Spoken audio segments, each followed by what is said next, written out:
Good morning student. आज हमारी जो नेक्स्ट वीडियो है वो है क्लासिफिकेशन क्रिस्टल ठोसों का। इससे पहले हमने ठोसों के बारे में उसका इंट्रोडक्शन पढ़ा था, ठोसों के क्या गुण होते हैं, उसके क्या कैरेक्टर होते हैं। अब हम पढ़ेंगे ठोसों का वर्गीकरण।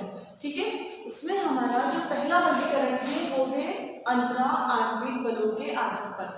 कहाँ, किसके आधार पर? अंतरा आणविक बलों के आधार पर ठोसों का वर्गीकरण। ठीक है, सबसे पहले जो हमारा वर्गीकरण होता है उसको चार भागों में बांटा जाता है। पहला होगा आपका आणविक ठोस, सहसंयोजक ठोस, आयनिक ठोस और धात्विक ठोस। ये चार प्रकार से अंतराणविक बल, अंतराणविक का मतलब दो या दो से अधिक अणु या परमाणु के बीच में कौन से बंध है उनके आधार पर वर्गीकरण किया गया है। तो हम इन चारों में से आणविक ठोस, सहसंयोजक ठोस, आयनिक ठोस और धात्विक ठोस में से सबसे पहले हम स्टार्ट करेंगे आणविक ठोस। कल की प्रीवियस क्लास में मैंने इसके बारे में बताया था। तो सबसे पहले आपको माइंडली ध्यान रखना है, आणविक का नाम आते ही किसी अणु की बात होगी। और अणु क्या होता है? जिसमें दो या दो से ज्यादा परमाणु आपस में जुड़े होते हैं, उसे बोलते हैं अपन अणु। तो इनमें मुख्य कण क्या होंगे? अणु होंगे, जिसमें कंपाउंड जैसे बोलते हैं अपन Cl2, CO2, वाटर। इसके अलावा बहुत सारे अणु जो कि इस प्रकार के बंध में पाए जाते हैं।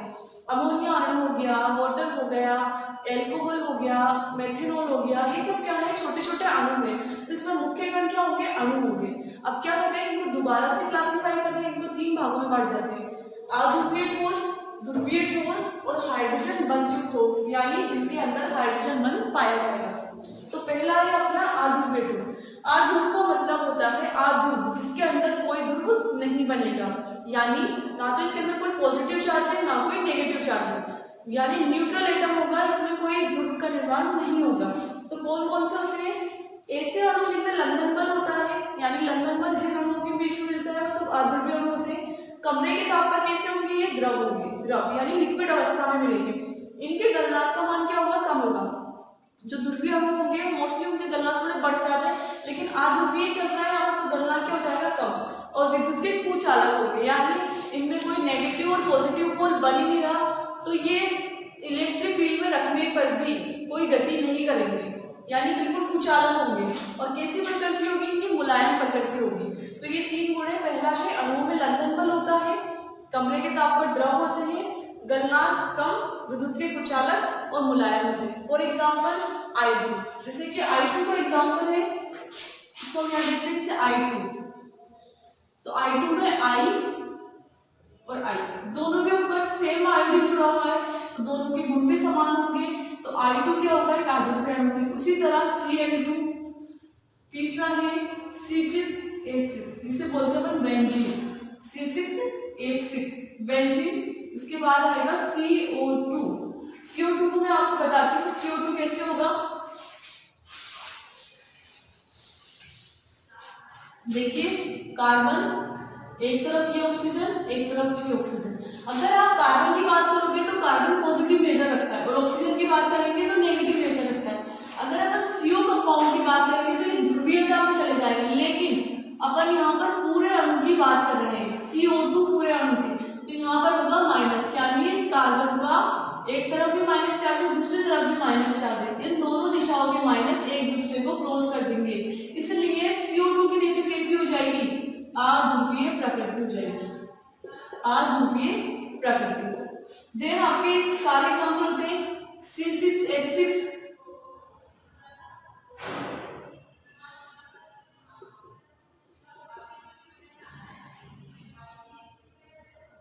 ये देखिए, यानी कार्बन और हाइड्रोजन की लगभग समान नेचर होती है, दोनों पॉजिटिव नेचर रखते हैं, तो इसका ये कैसा हो जाएगा? ये भी अध्रुवीय अणु हो जाएगा। उसके अलावा I2 का मैंने आपको बताया, Cl2, क्लोरीन, इसमें भी क्लोरीन, दोनों क्लोरीन समान गुण होंगे, तो ये कैसे अणु है? सब अध्रुवीय अणु। दूसरा प्रकार होता है आपका ध्रुवीय ठोस। ध्रुवीय ठोस का नाम से पता चल रहा है ध्रुवीय, यानी ध्रुवों का निर्माण होगा, एक तरफ तो पॉजिटिव नेचर वाला होगा, दूसरी तरफ नेगेटिव नेचर वाला। तो ध्रुवीय, इनके मध्य कौन सा बल मिलेगा? द्विध्रुव द्विध्रुव आकर्षण होगा, यानी दो ध्रुव बनने की वजह से इनके अंदर कौन सा आकर्षण होगा? द्विध्रुव, यानी दो ध्रुव आकर्षण जो होता है वो ध्रुवीय बनने, ध्रुवीय अणुओं में पाया जाता है।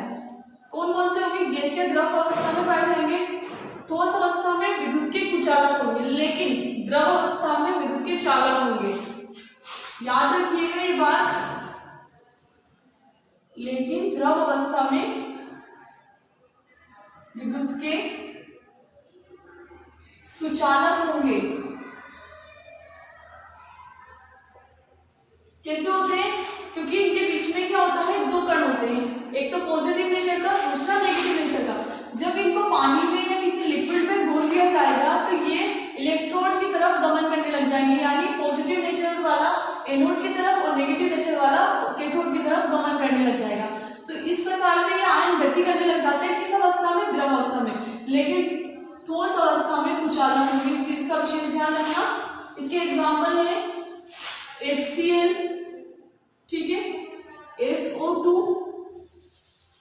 HCl।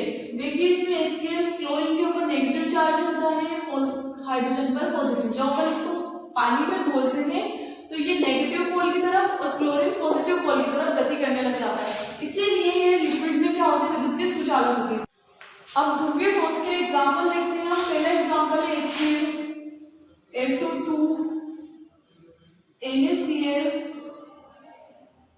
ठीक है। उसके बाद हो जाएगा आपका NaOH, यानी इसमें जो आयन है जिसमें दो ध्रुवों का निर्माण हो जाएगा इजीली। तो ये सारे एग्जाम्पल अपन ध्रुवीय ठोस के अंदर देखेंगे। इसके बाद थर्ड आता है आपका हाइड्रोजन बंधित ठोस। नाम से क्लियर है, जिन जिन कंपाउंड में हाइड्रोजन बंध का फॉर्मेशन होगा वो इस वाली कैटेगरी में आ जाएंगे। सबसे पहले तो उनके बीच में मिलता है अंतरा अणु हाइड्रोजन बंध। दो अणु के बीच में क्या मिल जाएगा, हाइड्रोजन बंध। विद्युत के कैसे होंगे, कुचालक होंगे, ठीक है, मुलायम प्रकृति के होंगे। जैसे कि बर्फ, मोस्टली उसमें हाइड्रोजन बंध मिलता है। अमोनिया हाइड्रोजन बंध मिलेगा। एल्कोहल, इसमें भी हाइड्रोजन बंध का निर्माण होता है। तो ये हाइड्रोजन बंधित जो कंपाउंड है, ये सारे जिसमें हाइड्रोजन बंध मिलेगा वो सब हाइड्रोजन बंधित कंपाउंड कहलाएंगे। इसके एग्जाम्पल देख लीजिए, H2O, मोस्टली H2O में मिलता है ये, C2H5OH एल्कोहल। अमोनिया के अंदर हाइड्रोजन बंध बनता है, HI के अंदर बनता है, HF के अंदर बनता है। तो ये सब हाइड्रोजन बंध युक्त कंपाउंड के एग्जाम्पल हैं। यहाँ तक अपना अंतराण्विक बंधों के आधार पर क्लासिफिकेशन जो था, वर्गीकरण था, वो कंप्लीट होता है। इसको उतार लीजिए।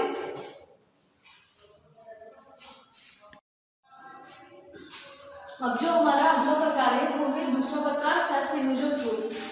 अब आप नाम से ही क्लियर कर सकते हैं सहसंयोजक ठोस क्या होंगे, वो परमाणु जिनके अंदर सहसंयोजक बंध मिलेगा। तो इसका क्लासिफिकेशन में फर्स्ट पॉइंट क्या होगा, परमाणु के जिन परमाणुओं के मध्य में सहसंयोजक बंध मिलेगा वो सब किसमें कैटेगरी में आएंगे, सहसंयोजक ठोस में।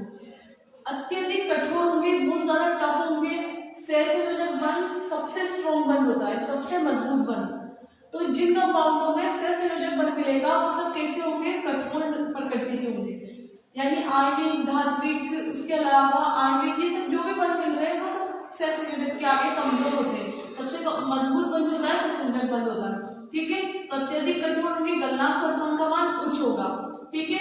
उसके बाद ठोस में द्रव अवस्था, दोनों के अंदर ही विद्युत के कैसे होंगे, कुचालक होंगे, यानी कोई इनमें इलेक्ट्रिसिटी कंडक्ट नहीं होगी, कोई मूवमेंट नहीं होगा, विद्युत के कुचालक। फॉर एग्जाम्पल हीरा आता है इसमें, सिलिकॉन कार्बाइड आता है। उसके अलावा जो ग्रेफाइट होता है वो इसका अपवाद होता है, आता तो इसी कैटेगरी में है लेकिन षटकोणीय परतों के रूप में मिलता है, जबकि इनमें कोई परतें नहीं मिलती। थोड़ा मुलायम होता है जबकि कठोर प्रकृति की होती है और एक दूसरे पे परतें फिसल सकती हैं ग्रेफाइट की। तो ये सहसंयोजक ठोस थे।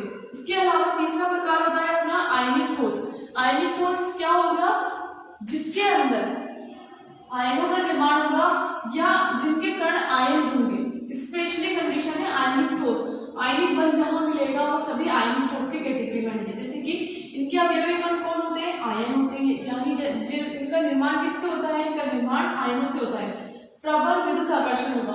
आपको पता है ये कोई आयन की बात करें तो पॉजिटिव, उसके बाद नेगेटिव, दो आयन होते हैं, ठीक है। पॉजिटिव का आकर्षण नेगेटिव के लिए बहुत ज्यादा होगा और नेगेटिव का आकर्षण पॉजिटिव के लिए बहुत ज्यादा होगा। तो इस प्रकार से हम कह सकते हैं इनके बीच में कौन सा आकर्षण होता है, प्रबल वैद्युत आकर्षण। वैद्युत क्यों, क्योंकि दोनों आयन एक दूसरे के अपोजिट नेचर के, इसलिए इनके बीच में प्रबल विद्युत आकर्षण है। तीसरा है कठोर होते हैं ये सब और उच्च गलनांक होता है। उच्च गलनांक का मतलब इनको गलाने के लिए या मेल्ट करने के लिए जो वैल्यू होगी, जो एनर्जी होगी वो बहुत ज्यादा होगी। द्रव अवस्था में विद्युत के सुचालक होते हैं, द्रव अवस्था में, ना कि सॉलिड या गैस। द्रव अवस्था में कैसे जाएंगे, विद्युत के सुचालक, क्योंकि इनमें आयन बन रहे हैं तो विपरीत इलेक्ट्रोड की तरफ गमन करेंगे। इसके एग्जाम्पल होते हैं NaCl, KCl, K2SO4, NH4Cl, CaCl2, AgCl3, ये सारे इसमें दो प्रकार के आयन हैं, दो प्रकार के अणु मिले हुए हैं, तो वो किस कैटेगरी में आएंगे? आयनिक ठोस। ये हमारे 3 प्रकार के टॉपिक कंप्लीट हो गए। पहला था आपका धात्विक, उसके बाद संयोजक, अब आयनिक, और जो हमारा लास्ट बचा हुआ है वो